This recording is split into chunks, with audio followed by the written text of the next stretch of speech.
মমতা বন্দ্যোপাধ্যায়ের তরফ থেকে বাংলার বাড়ি প্রকল্পের টাকা দেওয়া শুরু হতে না হতেই প্রতারণা শুরু। এবার বিডিও অফিসের নাম করে ফোন, খোয়া গেল টাকা।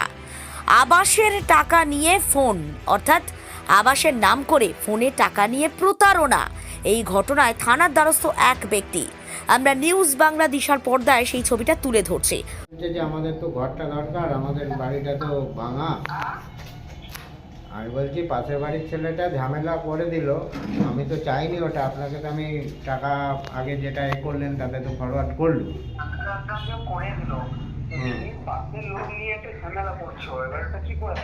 আমি বলছি যে এখন আমাকে আমার বাড়ির থেকে আমাকে চেঁচাচ্ছে, এবারে এখন ঘরটা আমি পেতে চাই।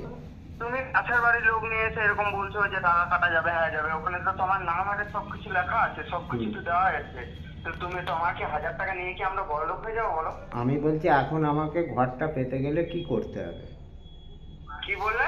আমাকে এখন ঘরটা পেতে গেলে আমাকে কি করতে হবে? বললাম না ফোন পের মাধ্যমে পাবে, ফোন পের মাধ্যমে হয়ে যাবে, তোমাকে তো সবকিছু বলা হলো। হ্যাঁ হ্যাঁ, আমি এখন মানে উনি এটা যদি আমার হ্যাঁ তোমার 1000 টাকা কাটা গেছে তো, এবার আরো 1000 টাকা তুমি জমা করেছো। হ্যাঁ, এবার আরো 1000 টাকা যদি তোমার কাটা যায়, তুমি কি মারা যাবে? তুমি মারা যাবে না, তুমি তোমার দিন ঠিকই পেয়ে যাবে, ঠিক আছে? কিন্তু আমি তো বিরাট গরিব মানুষ দাদা, আমি অমনি অসুস্থ। দেখে নিয়েছে তুমি এরকম ভাবে হেনস্থা করছো। আমি বলছি আমি অমনি অসুস্থ, ঠিক আছে? তার উপরে আমি অমনি অসুস্থ, আমার বাবা মা বয়স্ক, আমার ফ্যামিলি ইনকাম কম, আমার কাছে এই 2000 টাকাটাই বিরাট ব্যাপার। আমি বলছি আমি এই 1000 টাকাটা পাঠালে কি আমি বাড়ির পুরো টাকাটা পাবো? পুরো টাকাটাই পাবে, পুরো টাকাটাই পাবে, তোমার কোনো অসুবিধা বা সমস্যা নেই। তুমি গিয়ে দেখো ওখানে। আমাকে আপনার সাথে মিট করতে কোথায় যেতে হবে?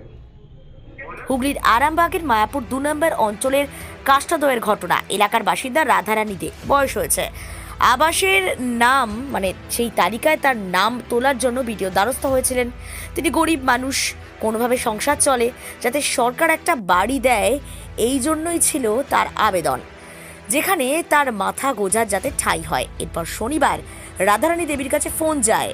বলা হয় বিডিও অফিস থেকে বলা হচ্ছে রাধারানী দেবী তার ছেলে অভিজিৎ দেখে ফোনটা দিলে অভিজিৎ বাবুকে বলা হয় ব্যাংক অ্যাকাউন্টে টাকা ট্রান্সফার হচ্ছে না, ফোনপে নাম্বার দিতে, ইউপিআই এর স্ক্রিনশট শেয়ার করতে বলা হয় যে অন্তত কিছুটা টাকা ফোনপেতে ভরতে।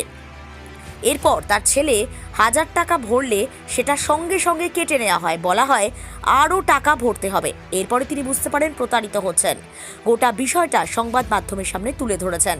তিনি বলছেন প্রতারকদের কঠোর শাস্তি হওয়া দরকার। সরকারের কাছে এটাই আবেদন, যাতে তিনি প্রাপ্য বাড়িটা পান। আর কি জানা যাচ্ছে তুলে ধরলাম আমরা। দেখতে থাকুন নিউজ বাংলা দিশা। ঘটনাটা ঘটেছিল আজ দুপুরে। আমার বিডিও অফিস থেকে ফোন করছি বলে এক ভদ্রলোক আমার মাকে ফোন করে যে আপনার আবাস যোজনার বাড়ি বেরিয়েছে, প্রথম কিস্তির টাকা আজকে দেওয়া হবে। এবার মা অত কিছু বোঝেনে বলে, মা বয়স্ক, সেই কারণে মা আমাকে ফোনটা দেয়। আমাকে বলে যে আরামবাগ বিডিও অফিস থেকে আশিস তিওয়ারি বলে নাম বলে, আমি বলছি এরকম আপনাদের আবাস যোজনার বাড়ি বেরিয়েছে, আপনার প্রথম কিস্তির আজকে 60,000 টাকা ঢুকবে, কিন্তু আপনাদের যে অ্যাকাউন্ট এসবিআই আজকে প্রবলেম আছে, আপনারা কোনো একটা ফোনপে নাম্বার দিন।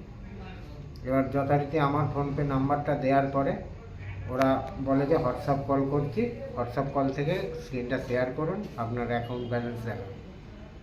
আমার 65 টাকা ব্যালেন্স ছিল তখন ও বললো যে 1000 টাকা মিনিমাম ব্যালেন্সটা করে আপনি আমাকে কল করুন।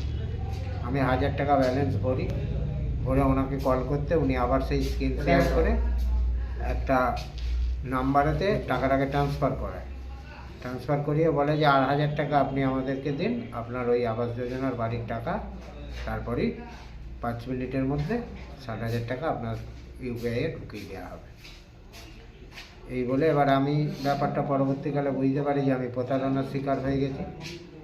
তখন আমি প্রশাসনের দ্বারস্থ হই, সাইবার ক্রাইমেও কমপ্লেন জানিয়ে আমি প্রশাসনের কাছে আবেদন করছি যাতে আমার এই টাকাটা ফেরত পাই এবং ওই প্রতারক যাতে যথাযথ শাস্তি পায় তার ব্যবস্থা। আপনার নাম? আমার নাম হচ্ছে অভিজিৎ দে, বাড়ি কাজতলী। আপনার মায়ের নামে বলছেন? আমার মায়ের নামে আবাস যোজনার আবেদন ছিল। নাম কি মায়ের? রাধারানী দে। আমি বিডিওর কাছে আবেদন করছি যাতে আমাদের বাড়ি ভগ্নদশা মাটির বাড়ি দুবার টাকা নিয়েছে, একবার 999 আর একবার একবার 59 টাকা, মানে আমার অ্যাকাউন্টে 165 1058 টাকা নিয়েছে। 1058 টাকা নিয়েছে। আপনার নাম?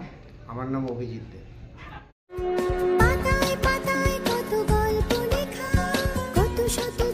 আরামবাগ গ্রন্থমেলা আগামী 11ই জানুয়ারি থেকে 19শে জানুয়ারি পর্যন্ত অনুষ্ঠিত হবে আরামবাগ ঈদগাহ জুবিলি পার্ক ময়দানে। আরামবাগ গ্রন্থমেলা সমিতি আপনাদের প্রত্যেককে জানায় সাদর আমন্ত্রণ।